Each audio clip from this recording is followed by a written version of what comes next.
I feel like I'm in a weird mood tonight, and I just decided I'm gonna harness that energy and make another video. I thought I'd talk about what I read for the r/fantasy Reddit, Reddit fantasy, however you call it, their bingo challenge for 2023. Bingo is basically a reading challenge where you fill out different prompts to get a bingo or a blackout, like in the game, and it's a good way of expanding your reading and trying new things and getting out of a rut where you're just kind of reading the same things over and over again. For those of us who really love planning out our reading as much as the reading itself, it's also really fun to just plan out what you're going to read to fill each square. The 2023 challenge ends in a couple of days, and the 2024 challenge starts on April 1st. So I figured it was a good time to just talk about it.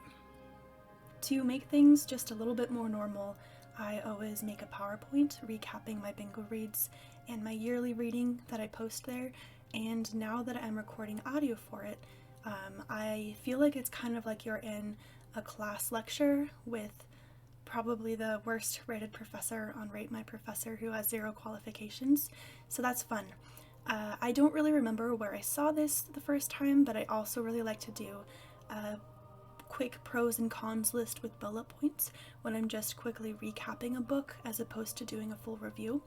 And then I also try to read mostly books from my ongoing reading project that's focused on speculative fiction exploring trauma in some way. So with that in mind, I'm going to get started talking about everything that I read. My first read was for the magical realism / literary fantasy square, and it was Mr. Fox by Helen Oyeyemi.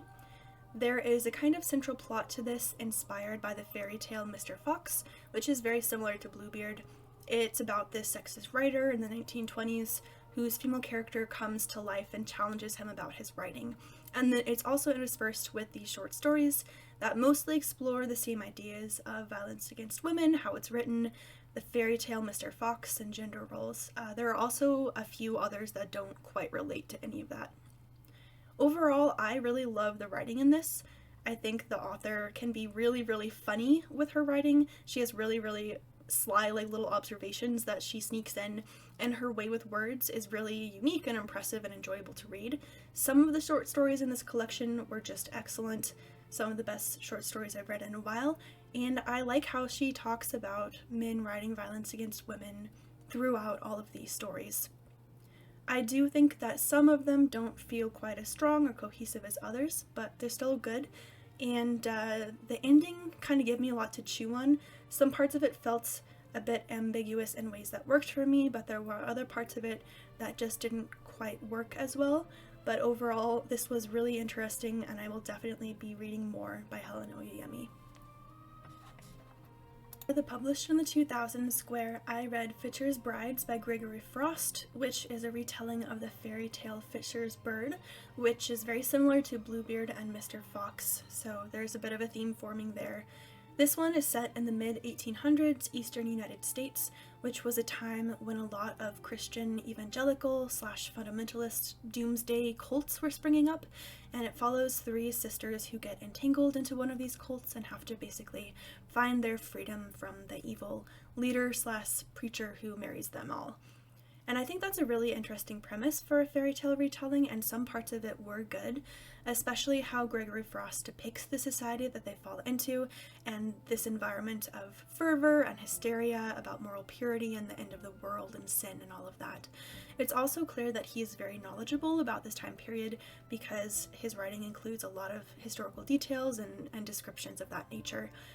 But I think that there was some pretty unfortunate messaging around the sisters and sexuality and morality, given that this is a story talking about the dangers of purity culture and Christian fundamentalism around sin and sexuality and stuff. Because the older sisters both kind of get seduced and want to marry the preacher. They have sex with him, and then he kind of turns abusive and starts, assaulting and abusing them after that. And they don't really have very happy endings to their stories. But the youngest sister, who is characterized throughout as being smarter and less frivolous and silly than her older sisters, she doesn't really get seduced by him. She remains a virgin, And this is represented as like a kind of character strength for her, and she's the only one who really gets anything approaching like a traditional happy ending. And I just thought that was pretty unfortunate messaging. I didn't get the sense that this was like a soapbox that the author was standing on or anything purposeful, but I don't think that it was, you know, the right take to have in any circumstances, but also just given the sort of overall setting and themes of the book. There's also a lot of distance from the characters' thoughts and emotions, which leave them feeling kind of flat and distant, which I know can be a narrative choice that works, but I don't know if it really feels like the right choice for this particular story. There are also a lot of really detailed descriptions of people like doing chores and the layouts of houses. These things that I kind of describe to myself, like I call them like procedural details that I just don't find very interesting. And finally, I found the explanations for the preacher's motivations and like what he's trying to do with his magic kind of disappointing and lacking at the end of the book. So this is a really interesting premise for a fairy tale retelling for sure, but I don't really think it's one that I would want to return to. The title with a title square means that the title of the book features a character's title, like king or knight, or in this case, bride. I read The Seventh Bride by T. Kingfisher, which is shockingly a Bluebeard retelling. I just kind of decided I want to see how many of these I can read in one go. This is young adult and a lot more straightforward than the other ones that I've talked about so far. It follows a girl who has to try to avoid marrying this evil sorcerer and defeat his magic and rescue his other wives. So my number one favorite thing about this book is that the main character has this magical hedgehog companion who befriends her and helps her out during the story, and it's just like amazingly adorable and cute and awesome. I had a pet hedgehog when I was younger, and they're kind of awful little monsters that are so cute, but they're kind of gremlins. And the hedgehog here was definitely a lot sweeter and more helpful than the hedgehogs are in real life. To me, that's like a perfect example of what fantasy is good for. It's the kind of things that we need to change in the real world in our fantasy worlds. I also think that the magic here was really fun and inventive, and I liked the characterization that we saw from the sorcerer's wives. Like, it's nothing super extensive, but we see like how they deal with their situations, and they each have interesting, like very suitable endings, I think. Unfortunately, the more T. Kingfisher I read, the more that I think that she may just not quite be for me, because I find her authorial voice kind of irritating and grating. And I feel like I always struggle to describe what bothers me about it, but it feels like this kind of like quirkiness or tweeness. There's all of these sort of meta nudges and winks to the reader, and comments about like, well, isn't this just so funny and strange? Like, isn't it crazy that it came up with this super inventive, weird story? Just like all of these kind of, yeah, like nudges and winks to the reader, all of this like quirkiness, tweeness, that just really takes me out of the story, and it ends up feeling pretty repetitive to me. I don't know. It's hard to describe. I feel like I don't know if it makes a lot of sense when I describe it just like this, but it definitely bothered me here and in Paladin's Grace. This was a fine retelling overall, a pretty solid young adult, but I definitely don't absolutely love it. For the young adult square, I read Vespertine by Margaret Rogerson, whose books I have been meaning to read for quite a while now.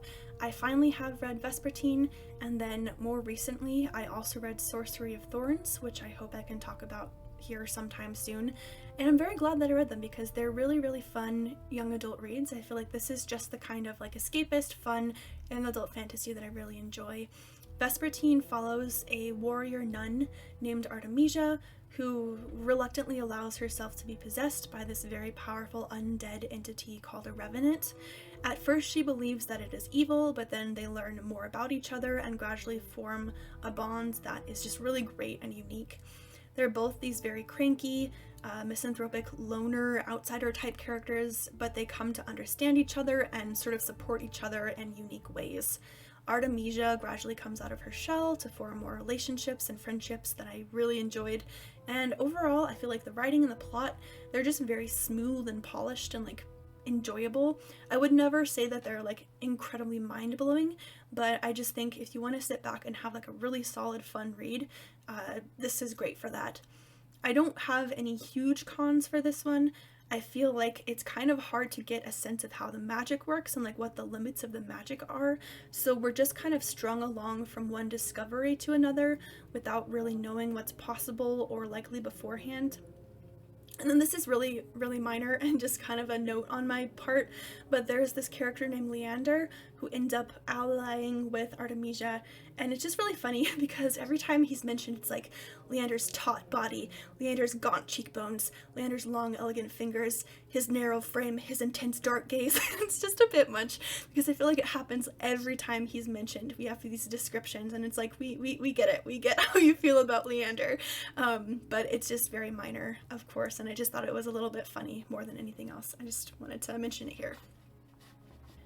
For the mundane job square, I read Chalice by Robin McKinley, where the protagonist is a beekeeper, so that's her mundane job. She lives in a land where the earth creates magic and has to be supported by these very specific rituals and ceremonies, led by like a group of kind of like government officials almost, is how I would describe it. And the previous ruler of the land kind of exploited and neglected and abused it, and so she becomes part of the new council to help restore it.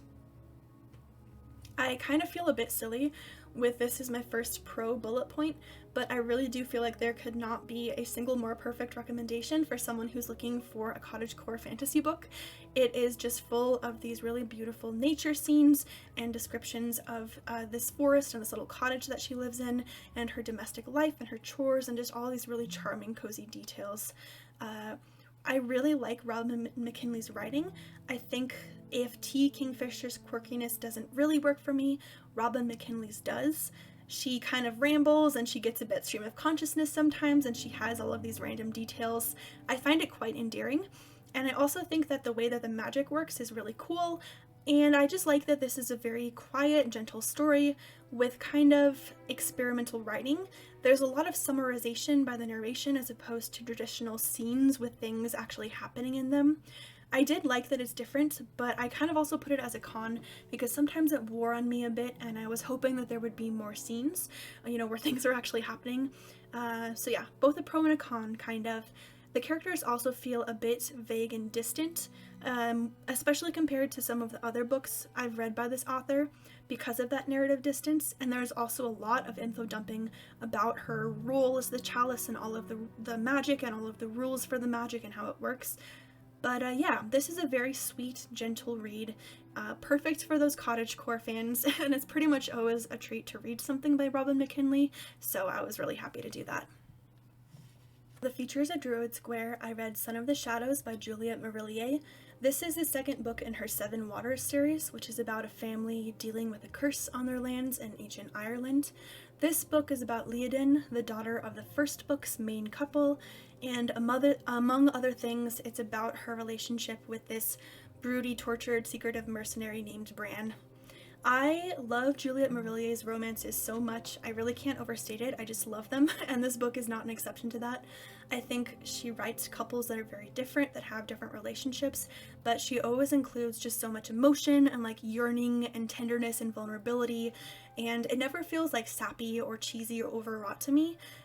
In particular, in this case, I really like, I feel like I sound weird when I say this, but I really feel like if Bran lived in the modern world, you know that he would be subscribed to r/men going their own way. That's like the subreddit for dudes who are like, women are toxic and I'm not going to have anything more to do with them, because that's literally what he says about women in the start of the book, but then he really pivots about that and ends up feeling very differently by the end. But like not in the way where, a female character has to like lecture him about feminism. It doesn't really happen like that, which is good. So yeah, something about it worked for me, and I liked that part of his characterization. Both on the romance and then the rest of the book, there are just so many really beautifully written emotional moments. I definitely cried a few good cries while I was reading this, as I usually do when I read one of her books. And the last big positive is that Aiden kind of gets taken under the wing of Bran's mercenary gang of all of these just like random warrior dudes from all over the world, and just the way that they form these friendships is really adorable, and the way that they come together, particularly at the ending, is really, really great. I don't have a whole lot of cons, but I do think that sometimes Leodin as a character is just so self-assured and resilient and mature and confident from a really young age that I'd almost like to see her struggle a bit more or have more internal doubt or growth, if that makes sense. I also didn't love how some of the elements of like abuse and sexual assault were handled in her sister Neve's storyline. There's also this very weird double standard between how Neve and Leodin are treated when they have sex outside of marriage, and it's like addressed somewhat in the book, like the book is aware of it, but I think it just made me sad because of how it reflected on their parents kind of not being this perfect couple that I felt like they were in the first book when we're reading about their story and their romance.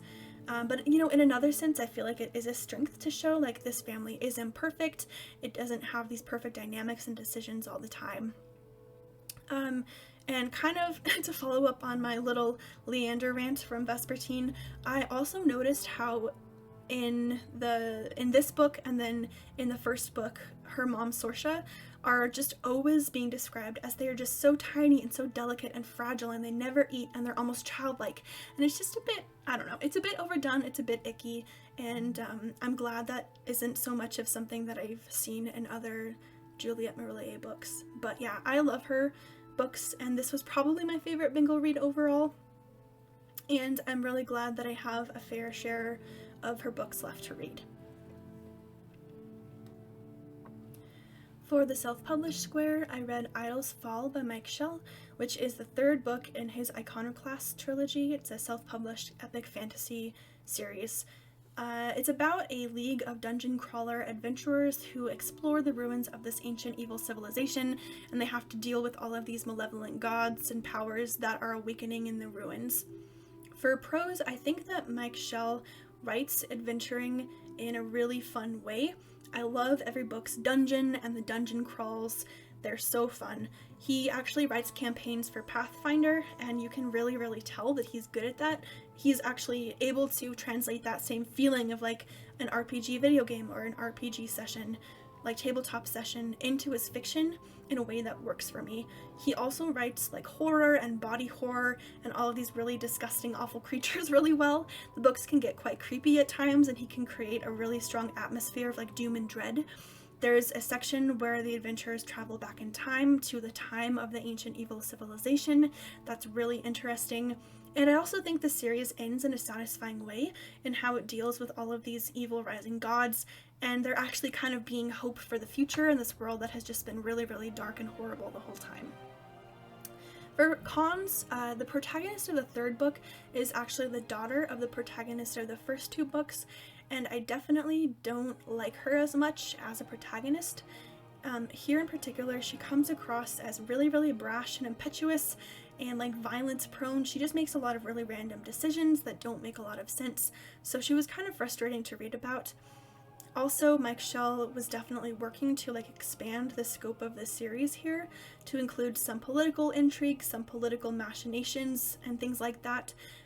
I just didn't think that it was super interesting or executed that well, and I don't think that it gelled the best with the rest of the book's focus. And there are just a few instances of jokes feeling really like awkward and off color to me. In this book particularly, like there's this scene where a man with a recent head injury like won't stop talking about breasts, and he just like goes on, and it was just a bit painful overall.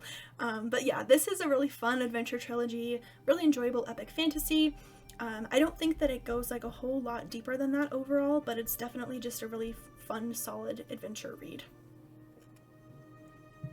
For the book club / read-along square, you have to just read a book that's been featured in one of our / fantasy's different book clubs.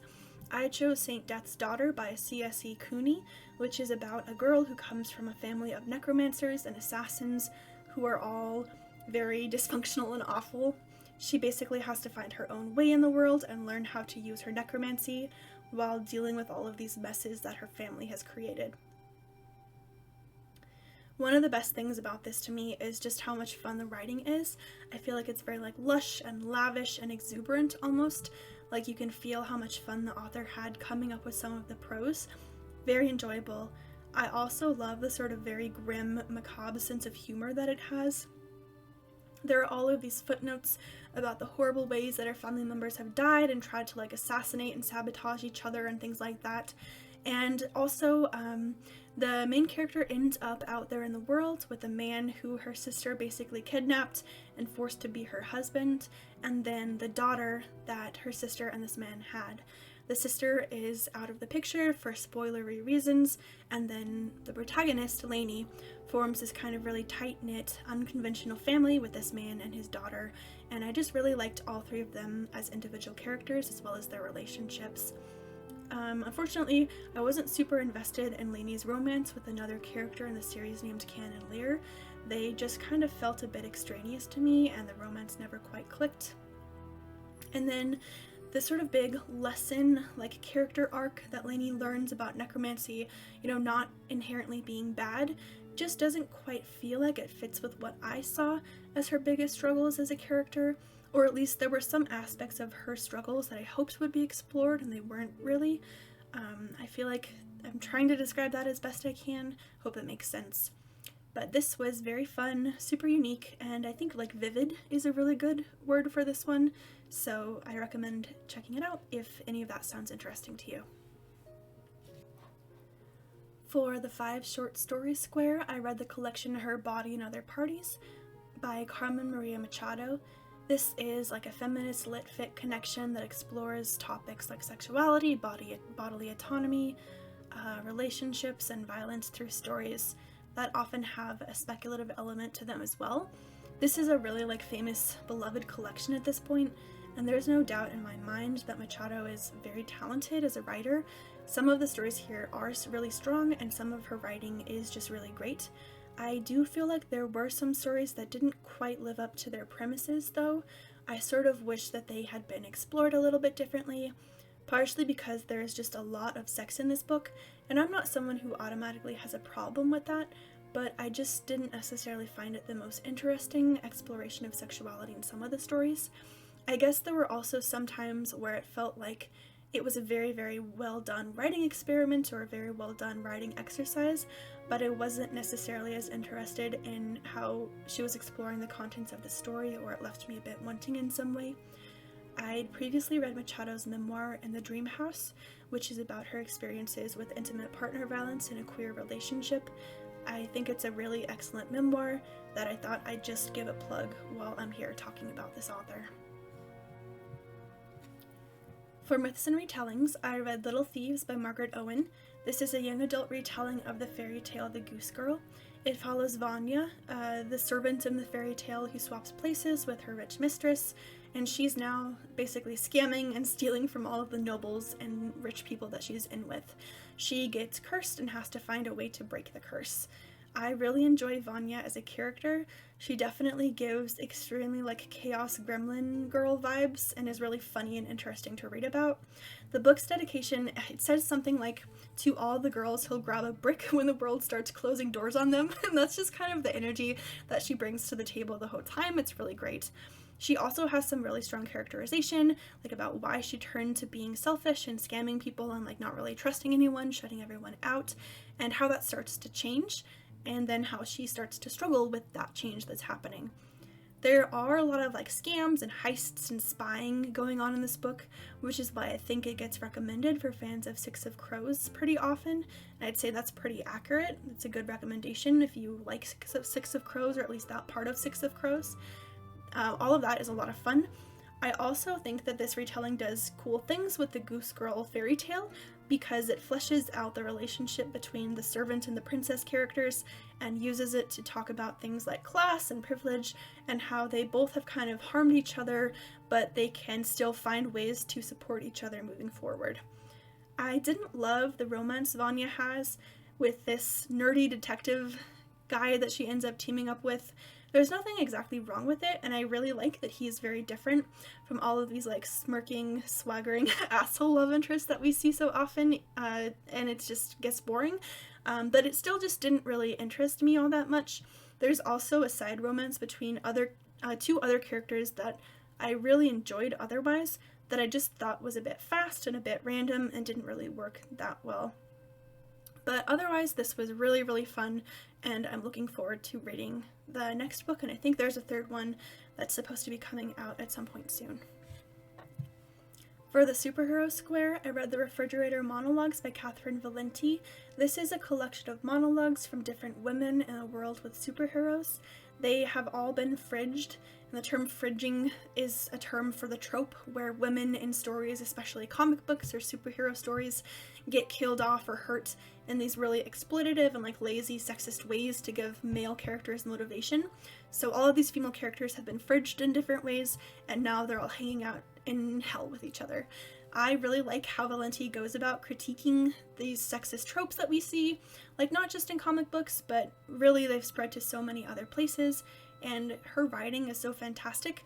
It's very different here from how it is in The Night Garden, which is the other series that I read by her a while ago, but it's really inventive and clever, and she writes in a really, really enjoyable way. My favorite story personally was about the character who's based on Harley Quinn. I think that Catherine Valenti just does an awesome job of capturing Harley Quinn's voice, and it's a really good story. I did think that the other characters' voices all felt a bit too similar to me, and I feel like Valenti could really have put her talents to use in making their voices a lot more unique. I think that would have enhanced things a lot. And, you know, as with any other story collection, there were a few stories that just didn't quite work as well for me. For the novella square, I read The Stepford Wives by Ira Levin, which is absolutely classic.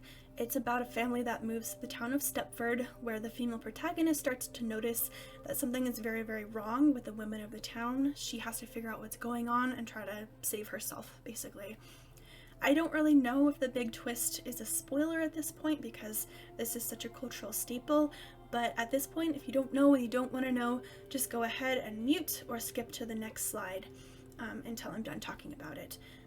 But basically, she finds out that the men in the town are all working together to replace their wives with these unthinking, mindless robots who are perfect housewives and like sex dolls who have no thoughts or personalities or will of their own. The way that Levin builds up tension over the course of the novella is really great, and I think that the story is interesting given that it was written while the second wave of feminism was taking off. I think it's a pretty revealing take on like patriarchal control and men not being able to tolerate women's individuality, like having things in their lives beyond them, and how they may like give lip service to being allies just to placate women while they really are maintaining the patriarchal control through violence and like the power that they already hold, which I personally think is a pretty interesting take on like the relationship between feminist movements and the sort of society at large that's trying to maintain patriarchal control. The foreword to my copy of the book talked about how a lot of people actually completely have misread it, and a lot of people think that it's a book making fun of the wives, like, haha, these mindless housewives are so dumb and boring that they can be tricked like this and you can just replace them with robots. Like, that's sometimes what people walk away with instead of understanding that the point is the control and violence and sexism of the husbands. I feel like that response is just really, really telling. Like, it's very infuriating, but it says a lot to me. I don't think I have a whole lot of cons for this one. I liked it a lot. The bottom of the TBR square has you read a book that you've been meaning to read for a long time. For me, this was Sandry's book by Tamora Pierce. I somehow didn't really read her books as a kid, even though I think I would have loved them, so I've kind of been trying to catch up a bit now as an adult. This is definitely my favorite that I've read so far of hers. It's about 4 kids who have been in various tragedies, experienced horrible situations, become orphans, and they all have magic and end up being taken into this magical school. The book is about them settling into their lives there and learning about their magic and slowly becoming friends. It's very, very cozy, very sweet. I like the magic that's based on things like weaving and crafts and blacksmithing and gardening. And the kids each have very unique situations and personalities, and it's awesome to see them slowly start to come together in a way that feels very realistic for real kids trying to become friends with different people. I don't really have any cons for this one, but I just kind of wish that I had read it as a kid because I think I would have just gotten so much enjoyment out of it then. For the feature is Robot Square, I read All Systems Red by Martha Wells. Finally, I've read a Murderbot book. I understand what everybody is obsessed with now. This is a book about a robot who calls itself Murderbot because it was basically a controlled security robot that was used to kill people before it freed itself. It's now kind of skating by, trying to hide, pretend that it isn't free, and it has to protect a group of scientists when their mission on a certain planet goes wrong. I feel like everybody just loves Murderbot, and like I said, I totally get why now. It's a really unique and lovable and interesting protagonist. Partly, I just really like seeing this sci-fi world from a robot's perspective that's done well, but also Murderbot itself has a very special personality. It's basically just wants to sit around and watch TV and be left alone, but it keeps getting roped into rescuing humans instead. It is very awkward, and it has a very complicated relationship with humans because how it was, controlled and used by them before. And so when it actually encounters some people who try to treat it like a person, it really struggles with that, and it struggles with its feelings about humanity overall. My only real con is very small. I just want to know more about the TV show that Murderbot is obsessed with. It's this show called Sanctuary Moon that sounds like a super trashy soap opera, but Murderbot is just like obsessed with it, and I want more juicy details about how ridiculous it is. I have heard that there is some of that coming up in the future books, so I will look forward to it. For the sequel square, I read Latch Key by Nicole Corner-Stace. This is a post-apocalyptic YA book with some fantasy and sci-fi elements, I guess you could say. The first book, Archivist Wasp, is about a girl forced to hunt ghosts for this cult to keep her town safe. She runs away and ends up working together with a ghost. He is only ever called the ghost because he doesn't remember his name. And then in the second book, her community is attacked by a raider band and they have to hide in some ancient ruins, and she works again with the ghost to protect the community. This series, I feel like I'm saying everything that I read is unique, but this is really, like I mean it this time, it's really unique, super weird, fascinating world building, and just a very different type of storytelling. I love the lore and the world building, and it's really cool that we get to learn new things about all of that here. But the best part of this series to me is the relationship between the main character and the ghost, and then she and the ghost's other friend, Kit. Okay, I feel like I'm describing this and it's very confusing, but in the first book, the main character helps the ghost find his other friend, who is also a ghost, and her name is Kit. Okay, I hope that's clear. Anyway, Kit and the ghost were super soldiers together pre-apocalypse, and they have this very special bond. Isabel and the ghost also have a really cool relationship. They're both very guarded people who have had to be incredibly strong and tough to survive all of these horrible experiences. Like, neither one is ever going to talk about their feelings, but they do have a really strong bond where they really care about each other and take care of each other, while also not really trusting that the other person cares about them at all. I don't know. It's very interesting, and I love reading about just the three characters and how their relationships together develop. It's, it's just a special series. I don't think that it was quite as good as the first book, which really, it had me sobbing by the end. I haven't cried that hard at a book in a really long time. Just everything about it really worked for me. Still really good, though. The author is releasing the third and final book on a chapter-by-chapter basis on Patreon right now, and I think I might wait to read it until it's all done. I might not, I'm not sure, but I definitely will be finishing off whatever is left of the trilogy.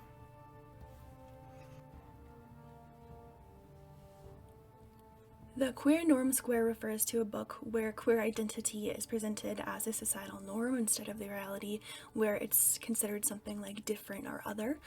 It's treated not in a stigmatizing way, basically. And I read The Hourglass Throne by Katie Edwards, which is the third book in the Tarot sequence, and this is an urban fantasy series about a society of these magical people, and they're ruled by families called courts that are each represented by the different tarot cards. And so the main character is named Rune. He's the last surviving heir of the Sun Court.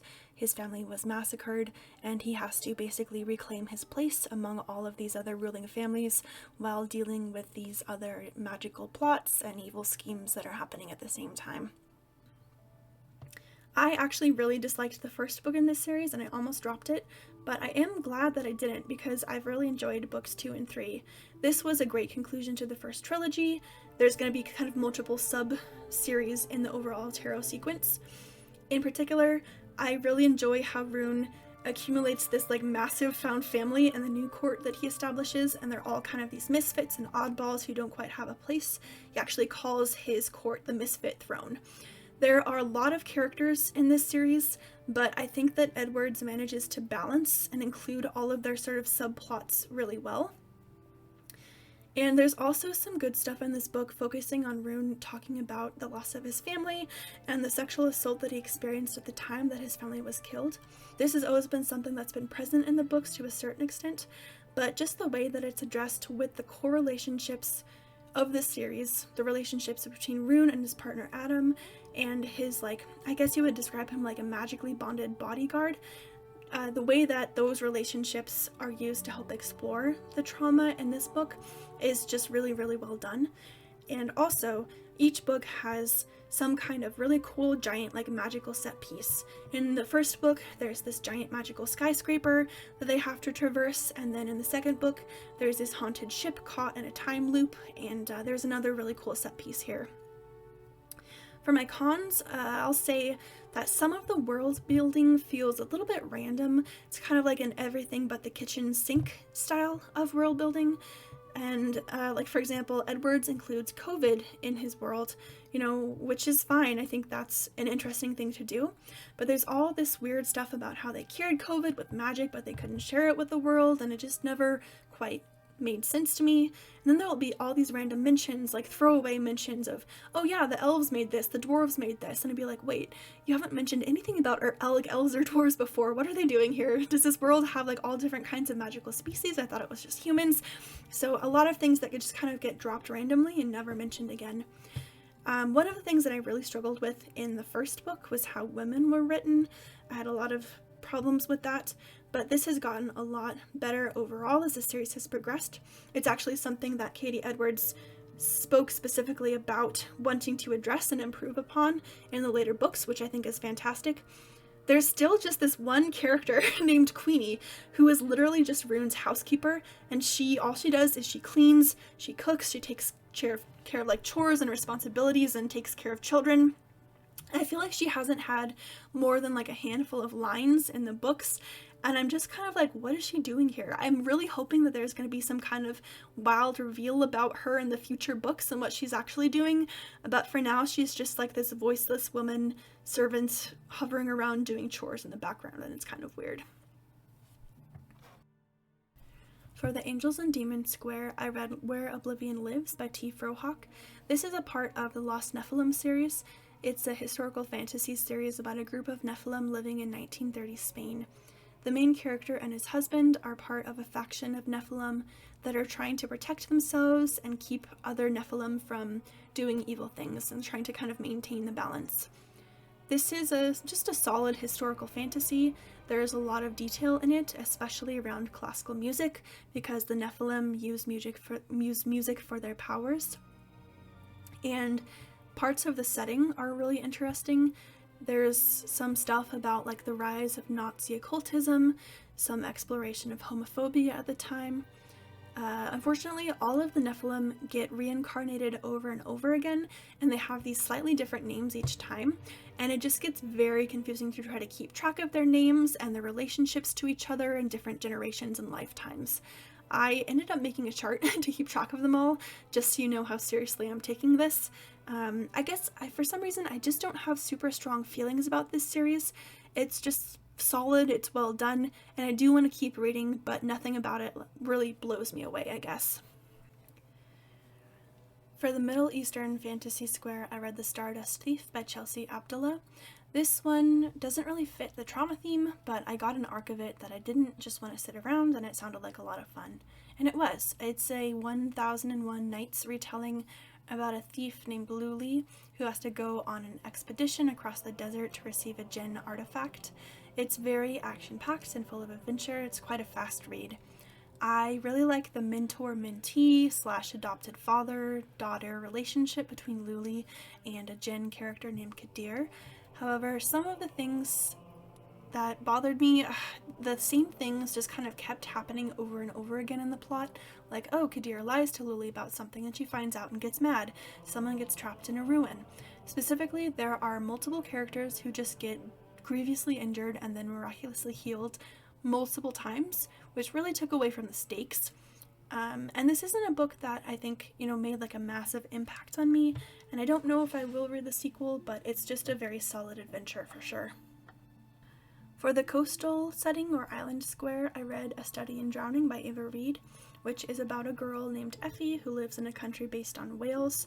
She is in college and loves the author of an old fantasy book that has basically been a huge comfort for her all throughout her life. He dies and she wins a competition to redesign his mansion, which is like ancient and falling apart.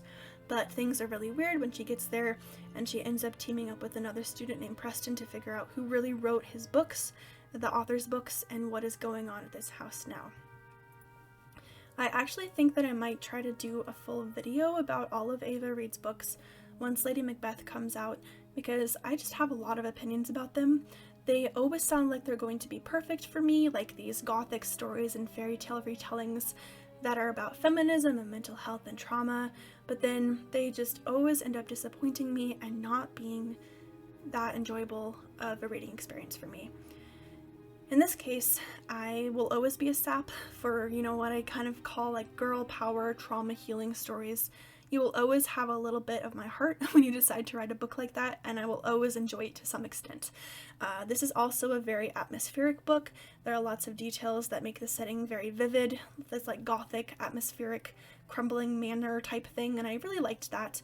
But I just had a lot of issues with it despite that.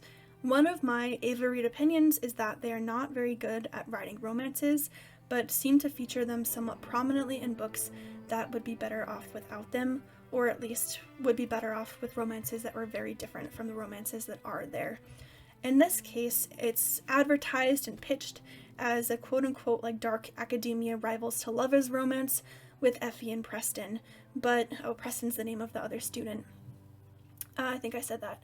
But it's really just Effie being like really rude and petty and spiteful to Preston, while he just kind of is very passive and sad and takes it. And then she gives him a lame apology at one point, but the romance has already kind of shifted very randomly and awkwardly, tried to transition to what is clearly supposed to be this like very tender, delicate romance that is all about like respect and trauma sensitivity and things like that. Just overall, nothing about it really worked for me. Not necessarily because I don't want a protagonist to be rude or to be mistaken in how she treats someone, but because I don't feel like the book knows how to handle that and have a romance that makes sense while it's happening. And I'm sorry, but I also feel like Preston is just very, very bland and boring. I do think that Effie is well written as someone who is dealing with a lot of mental health struggles. It's very, very well depicted, like in her internal experiences and the way that she interacts with the world. But unfortunately, there is just kind of this final realization that she has, and a big showdown at the end of the book that leaves her feeling much stronger and much more healed. And I really wish that there had been more character development throughout instead. I think that just would have felt a lot more interesting to me than the way it happens. And finally, I feel like the plot is just kind of a mess. There are some things that are really predictable, some things that are just really convenient, some things that are very anticlimactic, and some things that just make very little sense when you actually think about them beyond the surface level explanations that were given. It's really a shame. I just really wish that I loved Ava Reid's books as much as a lot of other people do, but I just don't. For the multiverse/alternate reality square, I read Lonely Castle in the Mirror by Mizuki Sugimura. This is about a girl in Japan who has been bullied at school, and she starts staying at home because she just can't stand going to school and being bullied. While she's at home, her mirror turns into a portal to a castle where she and some other kids have to solve a puzzle to earn a wish.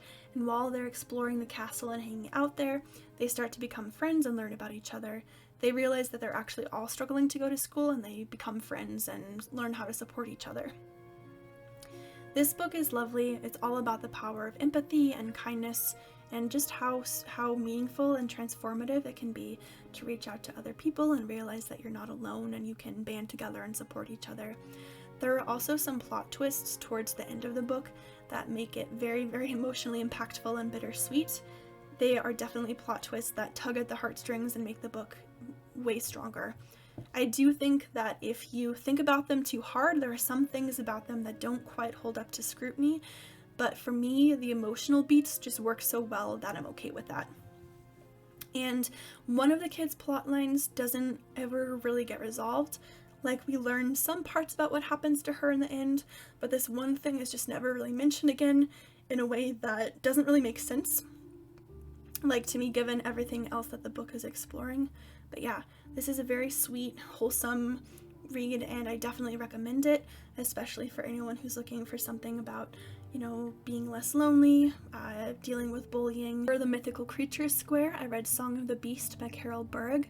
This is Carol Berg's first book, and it's about a musical prodigy named Aiden who gets imprisoned for no reason. He has no idea why he gets imprisoned, and then he just spends years in prison being tortured. When he's released, he has to find out why he was imprisoned in the first place, and it ends up having to do with dragons in a way that I will not spoil. I mentally group Carol Berg with Robin Hobb and Loic McMaster Bujold. They all write really rich epic fantasy with strong characterization and these poor main characters who just absolutely suffer. Aiden reminds me a bit of Fitz from Robin Hobb's books and Kazaril from The Curse of Chalion by Loic McMaster Bujold, in the sense that they're these very basically good men who kind of get caught up in these plots that just traumatize them horribly and leave them kind of trying to make sense of things as best they can. I like Aiden a lot. He's just a really lovable character, and I also like the dragons a lot. I like books with dragons. It's kind of as simple as that. I unfortunately absolutely hated the romance in this, though. The love interest Lara is just so incredibly mean to Aiden, who has been imprisoned and tortured for years, and she's just constantly insulting him and talking about how weak and pathetic he is, and I'm like, man, I hate this person. It's just really hard to read and uncalled for, and it's kind of one of those situations, kind of like A Study in Drowning, where I don't get how they go from her treating him like that to them being in love somehow. Overall, the book just isn't super great for women. There's only one minor female character other than Lara, and she's just this tragic sex worker with a heart of gold who gets murdered a few chapters in, and then is mentioned one more time in the book. I don't know. I think you can really tell that this is Carol Berg's first book, and I've read a couple of other books by her that are definitely stronger in my opinion. For the horror square, I read Rose Madder by Stephen King. I'd actually never read a Stephen King book before, and I thought I might as well give him a try. Unfortunately, I learned after reading this that many people consider it to be one of his worst books. I can see why, unfortunately. It's about a woman named Rosie who leaves her very abusive cop husband and leaves the city to start creating a new life for herself. She ends up buying a painting of a woman looking at a temple, and it turns out to be magical. Then when her husband Norman tracks her down, she ends up using the painting to keep herself safe and defeat him. I did like the magical elements of the painting and all of its characters and magic and kind of mysteries about it. A friend told me that some of this overlaps with other parts of Stephen King's lore, which I think is cool, but I really couldn't tell you any more about it, obviously because I haven't read anything else by him. Overall, though, I just found this to be very boring and way too long. I'm not someone who usually gets bored, even if I don't like a book. I can still find ways to keep myself interested and thinking about what's happening, and I want to keep reading, but this was just really a struggle for me to keep picking up. There's also this very dumb, bland romance that starts once Rosie is living on her own, and everything that I liked about her being in a shelter and learning how to be independent on her own really just gets pushed to the wayside to focus on this romance instead, which was a shame. And as far as her husband Norman goes, I don't really know if King was trying to make him much of an accurate depiction of this kind of partner perpetrating coercive control, but he definitely doesn't feel like that to me. I know there have to be horror elements of it as well, We get to see his perspective throughout the book, and he starts out just like incredibly racist and sexist, and then he takes this nosedive into like starting to bite people to death. I don't know, it was just very strange. I also forgot to put this on the slide, but Norman being a cop is a big part of the story, and it's how he tracks her down, it's how he is able to hide all of the other crimes that he's committing. It's part of why Rosie really struggles to leave him. As is true in reality, it's very difficult to get any kind of help or recourse from the criminal justice system when you have an abusive partner who is a police officer. So I was kind of on board with that, and I thought it was good that King was including that in his book. But then towards the end, Rosie ends up working with the police in the city that she's moved to. And the detective just gives her this very patronizing lecture about how her perceptions of police have just been warped by her husband, and they're not really like that, and we're going to take care of her, and he's just a bad apple, blah, blah, blah. Not really a fan of that, especially as someone who sees a lot of abuse survivors having to interact with the criminal justice system, and have seen how that goes down a lot of the time. I think that the way that this was resolved just kind of felt very patronizing and dismissive of a very real problem. I don't know. I would consider reading more Stephen King at some point, but I don't really know if any of his books sound all that interesting to me, so this might be it for a while. For my published in 2023 square, I read Silenced by Anne Claycomb. This is described as a fairy tale retelling for the Me Too era, and I think that's like a pitch perfect way of describing it. It's about 4 women who work at the same big company, and they all get sexually assaulted by the company's CEO. He uses magic to put these fairy tale curses on them that prevent them from doing anything about his abuse. But they're able to find out that the other women exist, and the 4 of them work together to end their curses. So the curses themselves, I think, are well done because they manage to weave together these very traditional fairy tale tropes, these fairy tale curses that we all know and familiar with, but also the struggles that each of the women face individually, just in their lives and personalities, and aspects, like real aspects of trauma or disempowerment, and the issues that people may face trying to find some kind of recourse after a sexual assault. All of that is weaved together in ways that really work for me.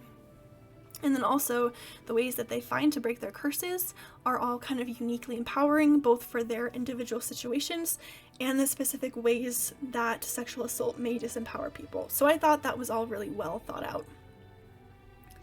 It's just a little bit disappointing that almost all of the information about magic that they learn and how to break the curses comes from this single good witch character that they find.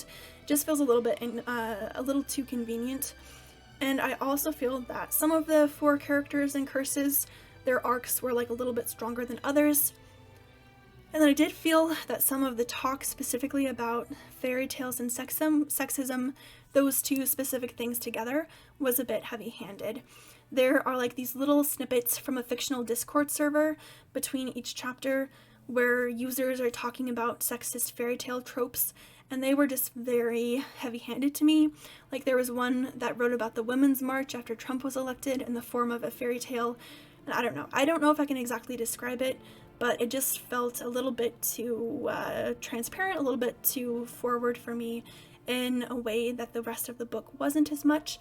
Like the rest of the book was very strong in its themes, but it felt like there was a lot more subtlety to it as well. But I liked this, and if you love a feminist fairy tale retelling or discussions of sexism in fairy tale tropes, then this would be a great fit.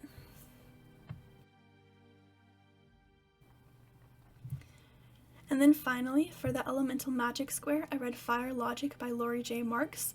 This is about a country with elemental magic that is colonized, and it follows different characters in the rebellion against the new government. I had a pretty good time reading while I was reading it, but when I kind of stopped to think about things, it's like I realized all of the things that bothered me throughout that I was kind of pushing aside or not paying as much attention to. There's just something very strange about the writing that I can't quite describe, but it feels like wooden, kind of disjointed, and phrases things slightly strangely in a way that just often makes me feel like I was missing something that was being said. This also includes a lot of distance from the character's thoughts and emotions, which, like I said before, this can work, but the book is one where several main characters undergo a lot of character changes in response to extreme trauma and suffering, so that just didn't quite work for me. There's also a lot of time jumping and perspective jumping, and then there's a lot of plot reliance, the plot moves forward a lot based on prophecies and them kind of reading tarot cards and using their magical intuition to make decisions and move the plot forward. And help them decide what to do, which felt pretty convenient and kind of disappointing because of that. For the author of Color Square, I read The Haunting of Alejandra by V. Castro. This is a horror story about a woman named Alejandra who is very depressed and miserable in a bad marriage, and she realizes that the women of her family are being haunted by La Llorona, which is a ghost from Mexican folklore who is famous for being this omen of death who drowned her children. Alejandra works with her therapist and is able to defeat La Llorona. To me, this is a really strong premise. It uses this folklore figure to explore the intersections of racism and sexism and the legacy of intergenerational trauma and colonialism. But unfortunately for me, the writing in this one was really rough, both in the sense that the prose was very wooden and awkward, and in the sense that the characters and themes, I think, could have been fleshed out more. I do think that this could have been really good, but to me, it felt like it really needed some more editing passes and some tightening up to get there. And that is my 2023 bingo challenge completed. Like I said, if you enjoy planning out your reading, if you want to try a community reading challenge, I really recommend checking it out. The 2024 challenge starts on April 1st, and I really hope that some of you might join me and try it out. I'd also really like to hear your thoughts about any of the books that I read, if you want to talk about that as well. So thank you for watching, and I really hope that you have a great day.